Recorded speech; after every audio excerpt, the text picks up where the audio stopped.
We love finding new venues for the Antiques Roadshow, and this location is very rarely open to visitors. And behind this imposing facade are various departments of the BBC, including BBC Radio Berkshire and the BBC's written archives, which contain every historical document related to the BBC back as far as its founding in 1922. So we're on home turf for this week's Antiques Roadshow.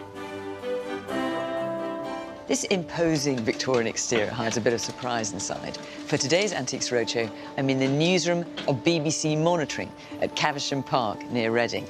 And this section of the BBC is not widely known about, but I'm hugely excited to be here because it plays a vital role in our news broadcasts. The people working here feed information in to me and all of our news teams to tell us what's happening at any one time, anywhere in the world. Many different languages are spoken in this newsroom, and these journalists are watching more than 2,000 individual media sources. Over the past 70 years, they've often been the first to break the news of world-changing events.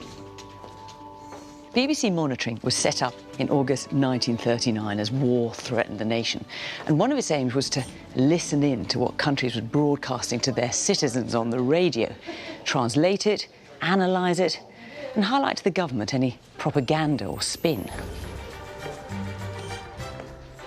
Winston Churchill understood the impact of media and was an avid customer of BBC Monitoring. He'd phone up in the night for the latest news and ask of Hitler, "What's that fellow been saying?" Even after the war, the organisation continued to have a front row seat at global events. This included providing the translation of a radio broadcast by Nikita Khrushchev in 1962, announcing the withdrawal of Soviet vessels carrying nuclear missiles to Cuba. This ended the Cuban Missile Crisis when it was rushed to the White House, and more recently, BBC Monitoring broke to British audiences the capture of Saddam Hussein in 2003.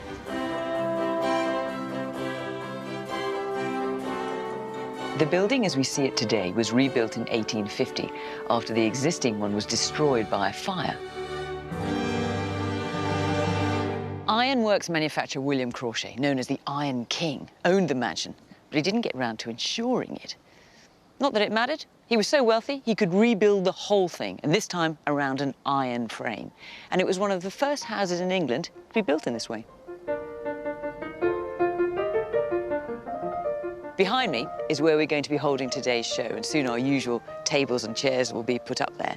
And some of this parkland was designed by the great Capability Brown in the 1760s, and he's widely regarded as England's greatest landscape architect.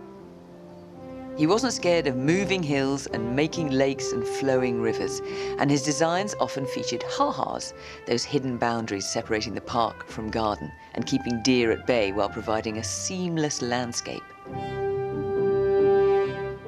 This refined setting has attracted some important visitors. In 1789, Thomas Jefferson visited while he was on a tour of English gardens.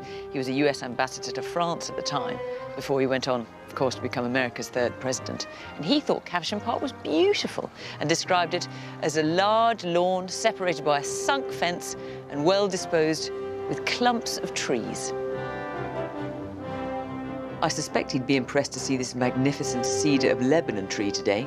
It was part of Capability Brown's design, and 220 years on, it's providing a wonderful backdrop for our team on the Antiques Roadshow. For many local people, this is the first time they've had a chance to visit the site, so we're delighted to welcome the people of Berkshire here to meet our experts. I'm pretty sure they'll have a few revelations of their own to pass on. Now, I hear that you're a great fan of the Antiques Roadshow. Is that true? Massive, yeah.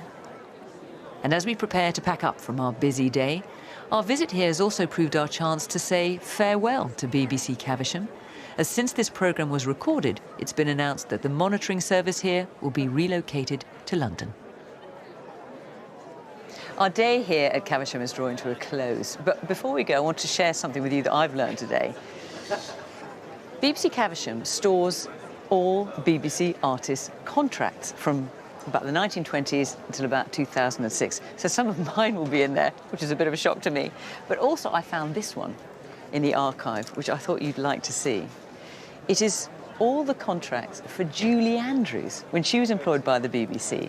And the first item in her file is when she was 9.5. She came along to the BBC and two producers wrote to each other about her. And this letter says, "She is very charming and well behaved and has no idea, fortunately, how good she is. Her breath control, diction and range is quite extraordinary for so young a child. And I imagine in the States she would be a top liner." And of such thing, legends are made. Julie Andrews, what about that? From here at Caversham and the whole Roadshow team, bye-bye.